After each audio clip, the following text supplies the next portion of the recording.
Hello friends, हमारे YouTube channel SSC exam station में आपका स्वागत है।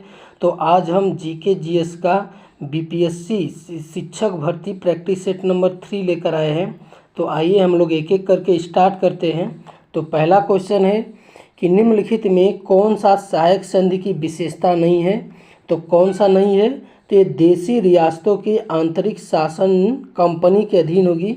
ये जो है सहायक संधि की विशेषता नहीं है। विशेषता कौन सी है, तो देशी रियासतों को एक ब्रिटिश रेजिमेंट रखना होगा, ये सही है। देशी रियासतों की विदेश नीति कंपनी के अधीन होगी, ये भी। और कंपनी की सेना का खर्च रियासत उठाएगी। ये तीनों जो है सहायक संधि की विशेषता है। और कौन सी नहीं है, ये देशी रियासतों की आंतरिक शासन कंपनी के अधीन होगी, ये जो है इसकी विशेषता नहीं है। सहायक संधि जो है कौन लाया था, तो ये लॉर्ड वेलेस्ली लाया था। ठीक है, लॉर्ड वेलेस्ली लाया था।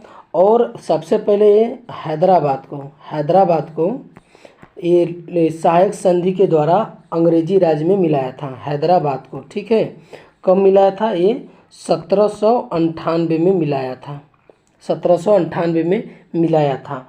और लॉर्ड वेलेस्ली जो था, ये कोलकाता में फोर्ट विलियम कॉलेज की क्या की थी, स्थापना किया था। अब आगे देखते हैं, अगला है कि निम्न में से किस समाचार पत्र पर वर्नाकुलर प्रेस एक्ट के तहत कार्रवाई की गई थी। तो किस पे, तो ये था ये भारत मिहिर। ठीक है, भारत मिहिर।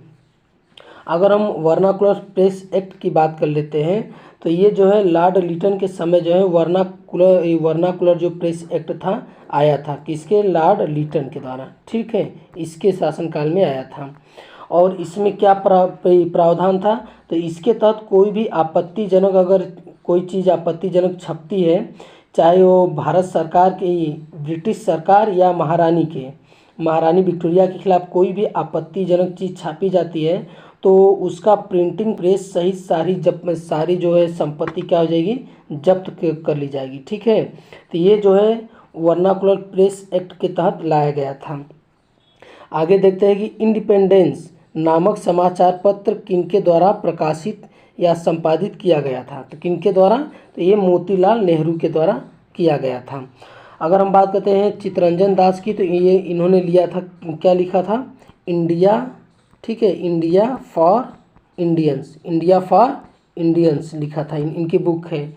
और जवाहरलाल नेहरू की अगर बात कर लेते हैं, तो ये इनका था कि डिस्कवरी ऑफ इंडिया। ठीक है, डिस्कवरी ऑफ इंडिया।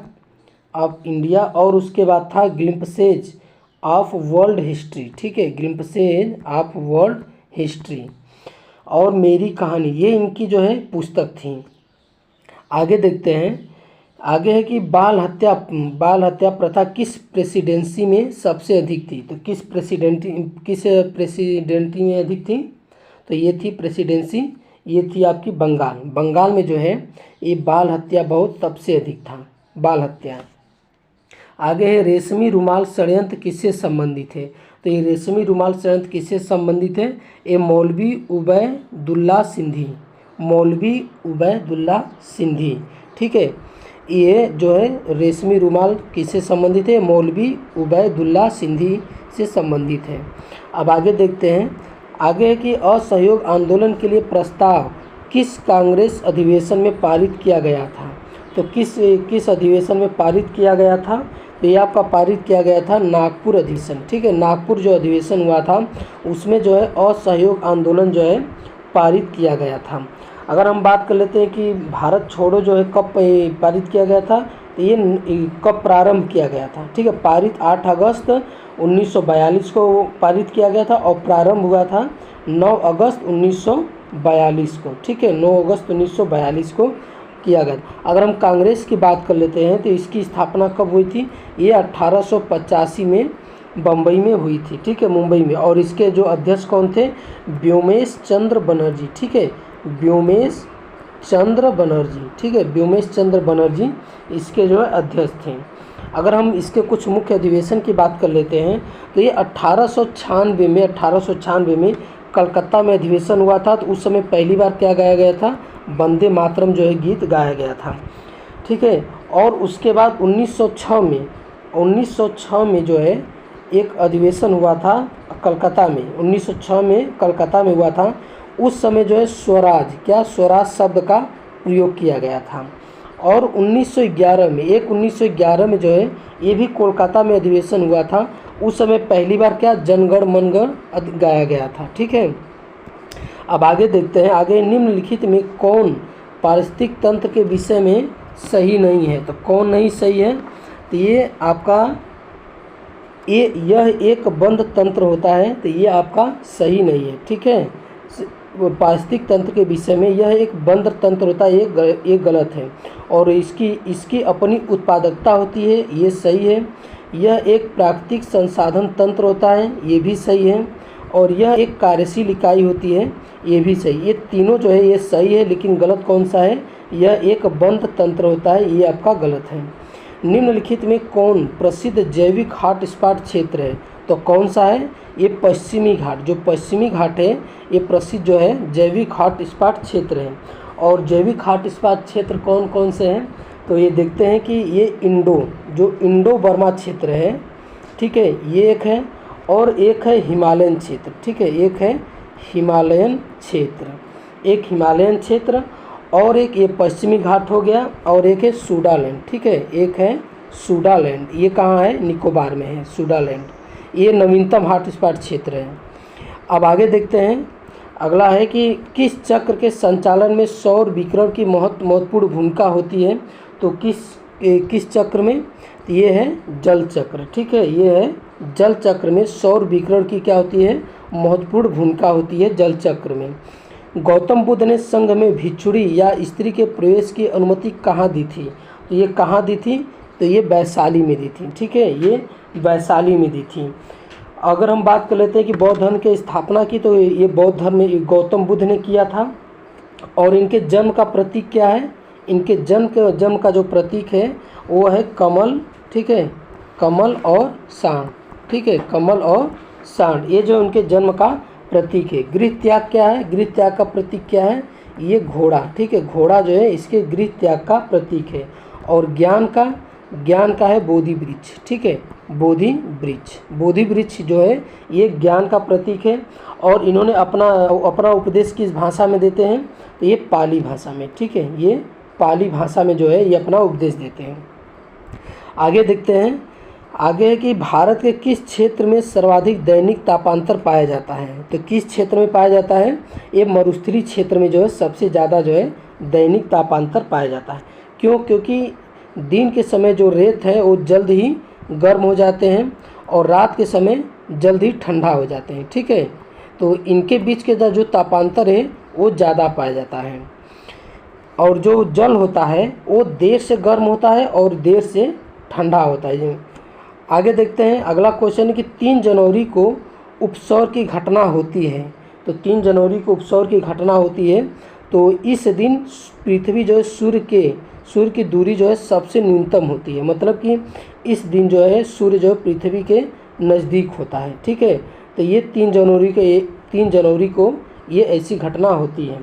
अगर हम ये तो उपसौर था। उपसौर में क्या होता है कि पृथ्वी जो सूर्य के अधिक पास होती है। और एक होता है अपसौर। ठीक है, एक होता है अपसौर। ठीक है, अपसौर में क्या होता है? अपसौर में जो होता है कि पृथ्वी, ठीक है, पृथ्वी और सूर्य के बीच की जो दूरी होती है ये सर्वाधिक होती है। सूर्य के बीच की दूरी ये सर्वाधिक होती है। ये ऐसा कब होता है? ये 4 जुलाई को होता है। ठीक है, ये 4 जुलाई को होता है। आगे देखते हैं। आगे है कि कौन सी भूकंप तरंगे सबसे अधिक विनाशकारी होती हैं? तो कौन सी भूकंप तरंगे होती है सबसे अधिक विनाशकारी? तो ये होती है एल तरंगे। ठीक है, जो एल तरंगे हैं ये सबसे अधिक विनाशकारी होती है। जो पी, एल और ये जो तीनों तरंगे हैं ये भूकंप के समय जो है उत्पन्न होती है। इन तरंगों का जब वातावरण में प्रवाह होता है तो इससे ये पता चलता है कि भूकंप के जो आने का जो संकेत है ये मिलता है इन तीनों तरंगों से, एस, पी और एल। ठीक है, आगे देखते हैं। आगे है कि निम्नलिखित में से कौन सही सुमेलित है? तो इसमें से ये पूछ रहा है कि चारों ऑप्शन में से कि इनमें से कौन सा सही सुमेलित है। तो कौन सा सही सुमेलित है? ये मैगीनाट रेखा जो है फ्रांस और जर्मनी के बीच है। ठीक है, मैगीनाट जो रेखा है ये फ्रांस और जर्मनी के बीच है। और रेड क्लिफ जो है ये भारत और पाकिस्तान, ठीक है, भारत और पाकिस्तान, और डूरंड जो है, डूरंड रेखा ये भारत और चीन के बीच है, ठीक है, भारत और चीन के बीच डूरंड रेखा है। और हिंडनबर्ग की अगर हम बात करें, हिंडनबर्ग रेखा, तो हिंडनबर्ग जो रेखा है ये जो है जर्मनी, ठीक है, ये जर्मनी और पोलैंड, ठीक है, पोलैंड, ठीक है। और ये जो डूरंड रेखा है ना, ये डूरंड रेखा जो है ये पाकिस्तान और अफ़गानिस्तान के बीच में है, ठीक है, पाकिस्तान अफ़गानिस्तान के बीच में, और भारत और चीन के बीच में जो है ये मैक मोहन रेखा है, ठीक है, ये मैक मोहन रेखा जो है भारत और चीन के बीच है। और रेड क्लिफ जो है भारत पाकिस्तान, डूरंड जो है ये पाकिस्तान और अफ़गानिस्तान के बीच में है। अगला देखते हैं कि निम्नलिखित में कौन सी पर्वत श्रृंखला सबसे लंबी है। तो इसमें से पूछ रहा है कि कौन सी पर्वत श्रृंखला सबसे लंबी है, तो कौन सी है, ये एंडीज, जो एंडीज पर्वतमाला है ये सबसे लंबी है। और इसके बाद जो सेकेंड स्थान पे कौन आता है, ये रॉकी आता है, ठीक है, जो रॉकी पर्वतमाला है ये जो है सेकेंड स्थान पाता है। और उसके बाद जो है तीसरे नंबर पर कौन आता है, ये हिमालय आता है। अब आगे देखते हैं, अगला क्वेश्चन है कि किस अधिनियम द्वारा केंद्रीय बजट को राज्यों के बजट से अलग कर दिया गया था।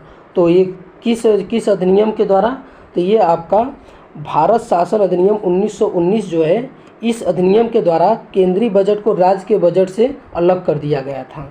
और जो पहली बार जो अधिनियम भारत शासन अधिनियम है 1919, इसमें जो सबसे पहले महिलाओं को वोट देने का अधिकार मिला था, ठीक है, महिलाओं को वोट देने का अधिकार मिला था। अगर हम 1909 के जो अधिनियम है इनकी हम बात कर लेते हैं, तो इसमें जो है मुस्लिमों के लिए पृथक निर्वाचन की व्यवस्था की गई, ठीक है, पृथक निर्वाचन जो प्रतिनिधित्व है इसकी जो है व्यवस्था अलग की गई थी इनकी। और भारत शासन अधिनियम 1935 की अगर हम बात करें, तो इसमें जो है केंद्र में जो है द्वैध शासन जो है प्रणाली लागू की गई थी। अधिनियम किसके, भारत सरकार अधिनियम जो है 1935 के द्वारा। और इसमें जो है संघीय न्यायालय की व्यवस्था की गई थी, ये अधिनियम 1935 के द्वारा संघीय न्यायालय की व्यवस्था की गई थी। और वर्मा को जो है भारत से अलग किया गया था, इसमें जो प्रावधान जो है वर्मा को भारत से अलग करने का अधिनियम जो है 1935 के द्वारा किया गया था। और उसे अलग कब किया गया था, ये 1937 में जो है अलग किया गया था। और प्रांतों में द्वैध शासन जो है वो भारत शासन अधिनियम 1919 के द्वारा जो है प्रांतों में द्वैध शासन जो है लागू किया गया था, ठीक है। आगे देखते हैं कि निम्नलिखित में किस योजना के आधार पर संविधान सभा का गठन हुआ था। तो ये किस योजना के आधार पर हुआ था, तो ये कैबिनेट मिशन योजना के द्वारा जो है भारत संविधान सभा का गठन हुआ था। और इसमें जो ये क्रिप्स मिशन, ठीक है, क्रिप्स मिशन जब आया था तो ये अपना कौन सा मतलब कि प्रस्ताव लेकर आया था, तो ये भारत को डोमिनियन स्टेट देने की बात कही थी, ठीक है, डोमिनियन स्टेट जो है देने की बात कही थी। और भारतीयों को अपना संविधान निर्मित करने का अधिकार दिया गया था, भारत को अपना संविधान जो है निर्मित करने का अधिकार दिया गया था। और उसके बाद इसमें ये कहा गया था जो रक्षा मंत्रालय है ये ब्रिटिश के पास होगा, ठीक है। क्रिप्स मिशन में ये बोला गया था कि भारत को डोमिनियन स्टेट दिया जाएगा, भारत अपना संविधान निर्माण करेगा, और उसके बाद जो रक्षा मंत्रालय है ये जो है ब्रिटिश के पास रहेगा, ब्रिटिश सरकार के पास रहेगा। और जो कैबिनेट मिशन योजना आया था तो इसमें जो है तीन लोग थे। तो कौन कौन थे, एक थे स्टेफोर्ड, ठीक है, एक थे स्टेफोर्ड, और एक थे स्टेफोर्ड क्रिप्स, और थे पैथिक लॉरेंस, ठीक है, पैथिक लॉरेंस थे। और उसके बाद अलेक्जेंडर थे, ठीक है, अलेक्जेंडर थे। ये तीन लोग जो है कैबिनेट मिशन योजना के 1946 के तहत आए थे, ठीक है। तो इसमें इन्होंने क्या कहा था कि भारत की एकता बनाए रखी जाए, इन्होंने अपने प्रस्ताव में रखा था कि भारत की एकता बनाए रखी जाए। और इन्होंने मुस्लिम लीग की जो मांग थी पाकिस्तान के अलग होने की, तो उन्होंने मुस्लिम लीग की इस मांग को ठुकरा दिया था। और उसके बाद भारत एक संघ हो जिसमें ब्रिटिश प्रांत और देसी रियासतों को शामिल किया गया था, और संविधान निर्मात्री एक संस्था बनाई जाएगी, ये जो है अपने प्रस्ताव में दिए थे। अब आगे देखते हैं कि अंतरिम सरकार के गठन की घोषणा कब की गई थी। तो ये अंतरिम सरकार की जो है घोषणा कब की गई थी, तो ये 15 अगस्त 1946 को, 15 अगस्त नहीं, ये 24 अगस्त 1946 को किया गया था। अंतरिम सरकार के गठन की घोषणा जो है ये 24 अगस्त 1946 को किया गया था। आगे कि निम्नलिखित में से कौन सा कथन सही है, तो इसमें सही कथन हमसे पूछ रहा है। पहला है कि जब राज्य में राष्ट्रपति शासन लागू हो तो संसद को संबंधित राज्य के लिए राज्य सूची पर कानून बनाने की शक्ति प्राप्त हो जाती है, ये सही है। राष्ट्रपति जब शासन जो लागू होता है तो संसद को किसी भी राज्य के लिए कानून बनाने की शक्ति प्राप्त हो जाती है, और राष्ट्रपति शासन के उपरांत भी संसद द्वारा बनाया गया कानून प्रभावी रहता है।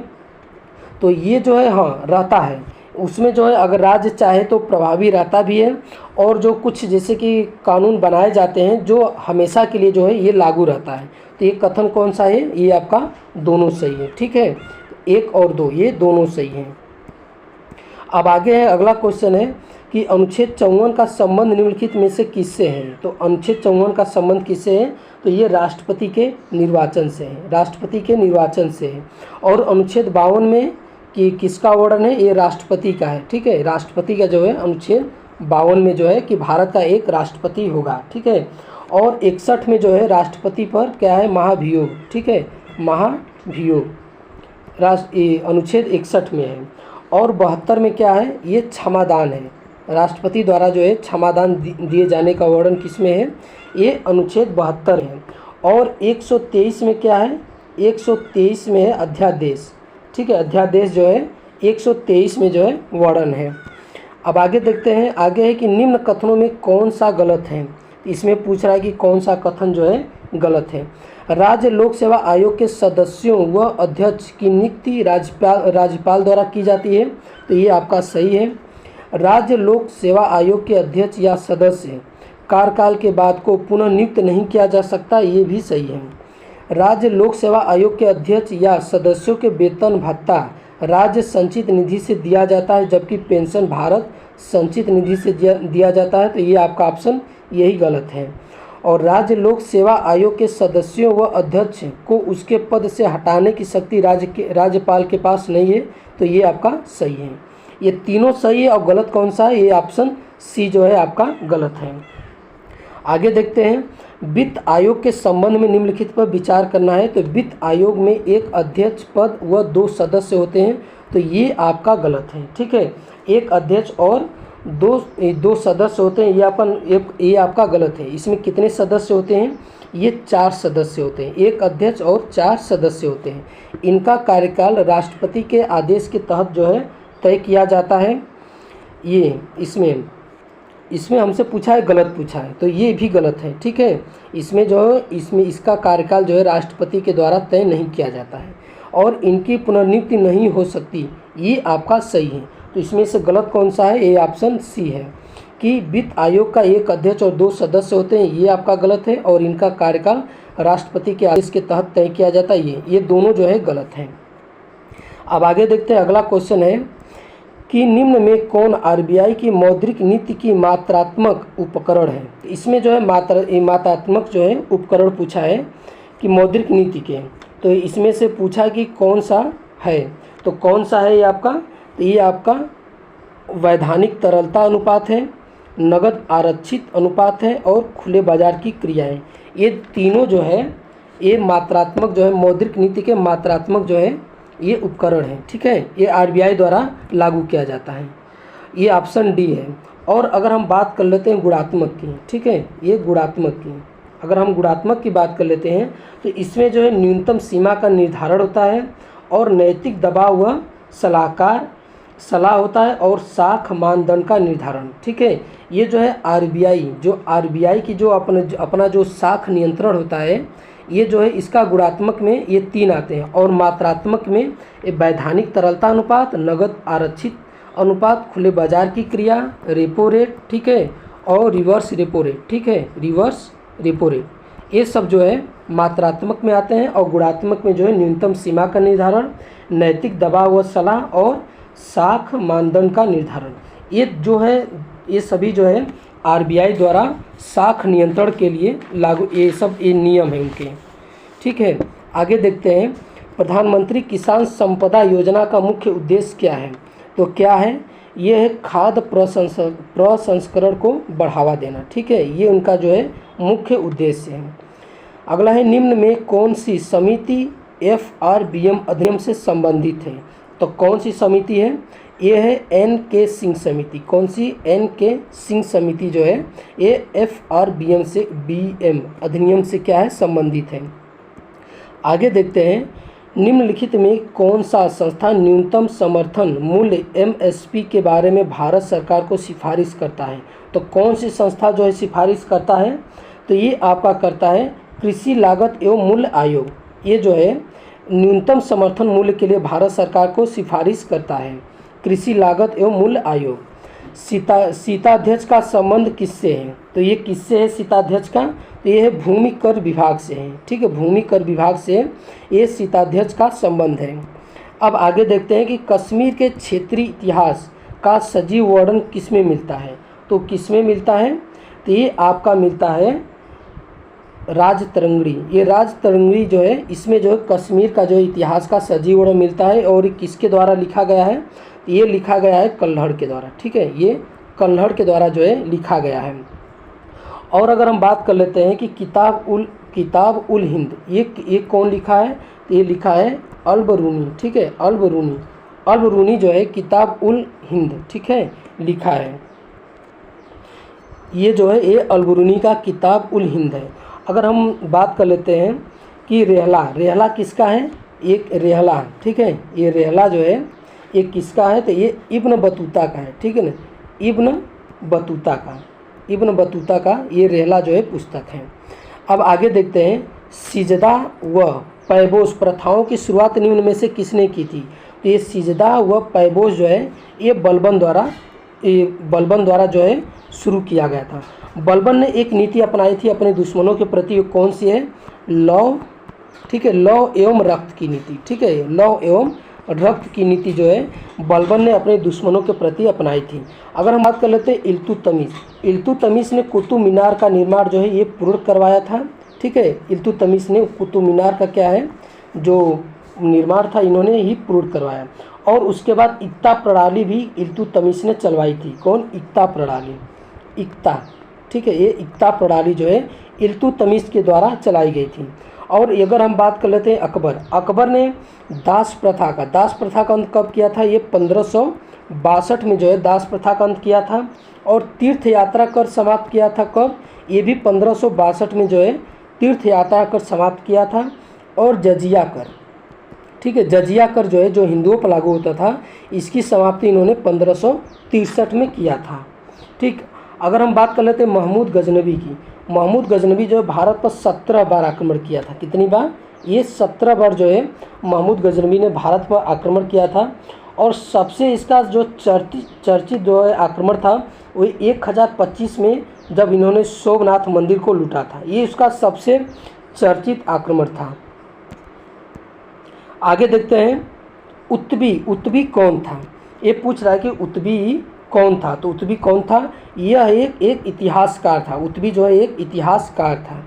शेर शाह के बारे में कौन सा कथन असत्य है? तो शेर शाह के बारे में कौन सा कथन असत्य है? तो देखते हैं शेर शाह ने बिलग्राम युद्ध विजय के बाद द्वितीय अफगान राज्य की स्थापना दिल्ली पर की। ये सही है। शेर शाह ने उपज का 1/3 भाग जो है कर के रूप में निर्धारित किया था। ये भी सही है। ठीक है, और उसके बाद शेर शाह का मकबरा दिल्ली में, ये गलत है। शेर शाह का मकबरा कहाँ है? ये सासाराम में है। ठीक है, ये सासाराम में है। और अगला है शेर शाह के द्वारा भूमि की पैमाइश हेतु सन की डंडी यानी सिकंदरी गज का प्रयोग किया गया था। ये सही है। ठीक है, अगर ये बिलग्राम के युद्ध अगर हम बात करते हैं कब लड़ा गया था? ये 1539 में।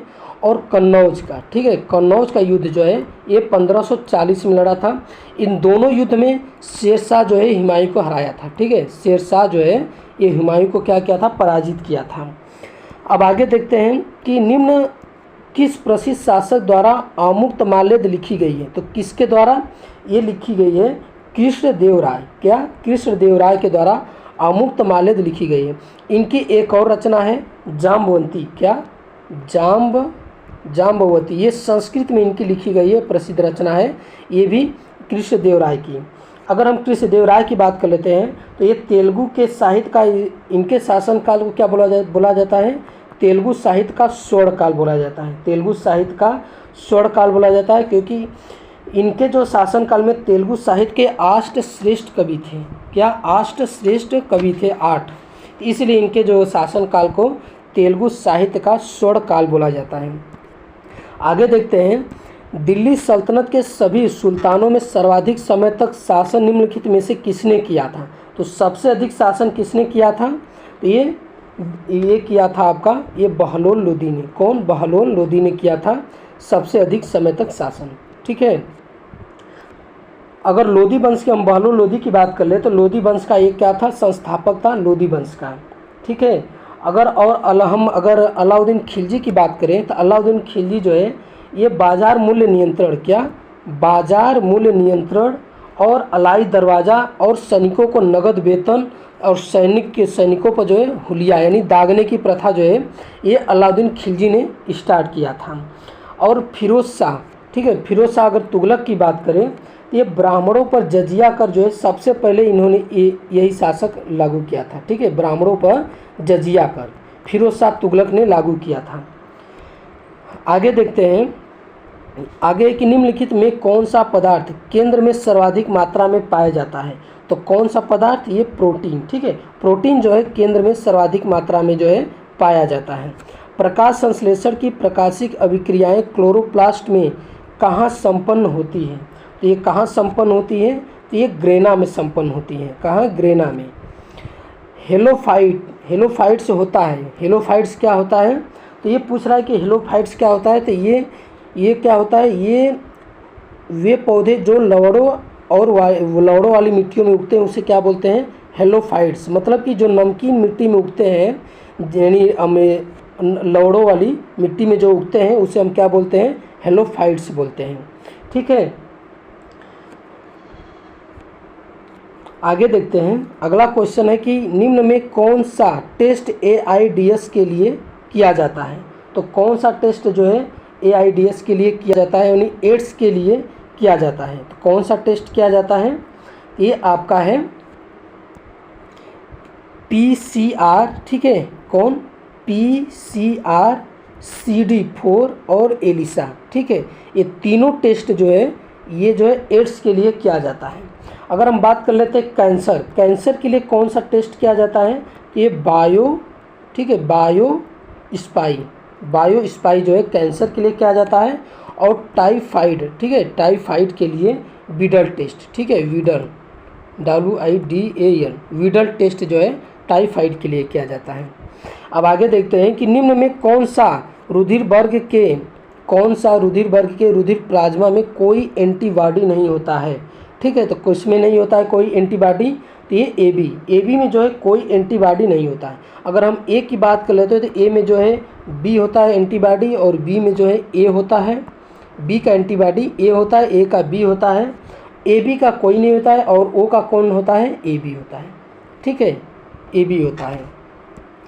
और आगे देखते हैं कि ट्रिपल वैक्सीन DPT में कौन सा एक नहीं है? ठीक है, DPT में पूछ रहा है कि इनमें से कौन सा एक नहीं है। तो कौन सा नहीं है? ये पीलिया। ठीक है, पीलिया जो है DPT ट्रिपल वैक्सीन DPT में नहीं है। D का मतलब डिप्थीरिया होता है। ठीक है, T का मतलब टिटेनस और P का मतलब पर्टूसिस होता है। अल्फा कण का द्रव्यमान हीलियम के एक अणु के बराबर होता है। इसके आवेश किसके बराबर होते हैं? तो इसके आवेश किसके बराबर होते हैं? तो ये 2 इलेक्ट्रॉनों के बराबर होते हैं। ठीक है, ये 2 इलेक्ट्रॉनों के बराबर होते हैं। आगे देखते हैं कि न्यूटन के किस गति के नियम से बल का व्यंजक प्राप्त होता है? तो इसमें पूछ रहा है कि न्यूटन के किस गति के नियम के द्वारा बल का व्यंजक प्राप्त होता है? तो किसके? ये द्वितीय गति नियम के द्वारा जो है बल का व्यंजक प्राप्त होता है। बल का क्या होता है? F बराबर ma। और जो द्वितीय नियम बोलता है, वो द्वितीय नियम क्या कहता है कि उसका द्रव्यमान, ठीक है, द्रव्यमान जो है उसके त्वरण का गुणनफल होता है। ठीक है, द्रव्यमान और त्वरण का जो गुणनफल होता है वही फोर्स होता है। आगे देखते हैं कि आगे बोला है कि सिलिकॉन, जर्मेनियम, कार्बन आदि पदार्थों की प्रतिरोधकता ताप बढ़ाने पर क्या होती है? तो बोला कि सिलिकॉन, जर्मेनियम और कार्बन की जो हम प्रतिरोधकता अगर बढ़ाएंगे तो क्या होगा? तो क्या होगा? तो इसका ताप बढ़ाने पे इसका जो है कि प्रतिरोधकता क्या होती है, ये घटती है। ठीक है, क्या होती है, घटती है। आगे देखते हैं, निम्न में से किस तत्व का सर्वाधिक समस्थानिक होता है। तो इसमें पूछ रहा है कि किस तत्व का सर्वाधिक समस्थानिक होता है, तो ये किसका होता है, ये यूरेनियम। ठीक है, इनमें से यूरेनियम का सबसे अधिक जो है समस्थानिक होता है। आगे कि हाइड्रोजन को जलाने से क्या बनेगा। ठीक है, हाइड्रोजन को जलाने से क्या बनता है, ये पानी बनता है। ग्रेफीन होता है, तो ग्रेफीन क्या होता है, तो ग्रेफीन होता है कार्बन का नैनो प्रतिरूप। ठीक है, ग्रेफीन जो है कार्बन का ही एक अपरूप है। ठीक है, अपरूप है, जैसे ग्रेफाइट। ठीक है, ग्रेफाइट हीरा जो है उसी तरह ग्रेफीन है कार्बन का। विश्व रक्तदान दिवस कब मनाया जा रहा है, तो ये पूछ रहा है कि विश्व रक्तदान दिवस कब मनाया जाता है, तो ये 14 जून को मनाया जाता है। ठीक है, 14 जून को क्या मनाया जाता है, विश्व रक्तदान दिवस मनाया जाता है। 5 जून को जो है पर्यावरण दिवस मनाया जाता है। ठीक है, और 21 जून को जो है योगा दिवस। ठीक है, योगा दिवस मनाया जाता है। आगे देखते हैं, आगे बोला कि निम्नलिखित को सुमेलित करना है इनको। ठीक है, सुमेलित करना है कि कौन सा सही है, तो कौन सा सही है, तो ये देखते हैं, प्लाज्मा अनुसंधान नगर कहाँ है, संस्था कहाँ है, ये गांधीनगर में है। ठीक है, गांधीनगर में है। राष्ट्रीय समुद्री विज्ञान संस्था कहाँ है, ये पणजी में है। केंद्रीय खाद्य प्रौद्योगिकी अनुसंधान संस्था ये कहाँ है, ये मैसूर में है। और भारतीय मौसम विज्ञान संस्था कहाँ है, ये दिल्ली में है। तो कौन सा ऑप्शन है, ए का 1 है, बी का 4 है। ठीक है, ए का 1, बी का 4, ऑप्शन डी सही है। आगे देखते हैं, आगे है कि पंचरात्र का संबंध किस धर्म से है। ठीक है, पंचरात्र का संबंध जो है ये किस धर्म से है, तो किस धर्म से है, ये वैष्णव धर्म से है। ठीक है, वैष्णव धर्म से है। एकमात्र भारतीय जिसे रसायन के क्षेत्र में नोबेल पुरस्कार प्रदान किया गया था उसका क्या नाम है, तो कौन है, वेंकट रमण रामकृष्ण। ठीक है, वेंकट रमण रामकृष्ण। आगे है कि भारतीय नौसेना की पहली महिला पायलट लेफ्टिनेंट शिवांगी स्वरूप बनी, जो किस राज्य की रहने वाली है। मतलब कि ये बोला कि जो शिवांगी स्वरूप है भारतीय नौसेना है उसकी पहली महिला जो पायलट लेफ्टिनेंट बनी थी, तो किस राज्य से है, तो किस राज्य से है, ये बिहार से। क्या, बिहार से।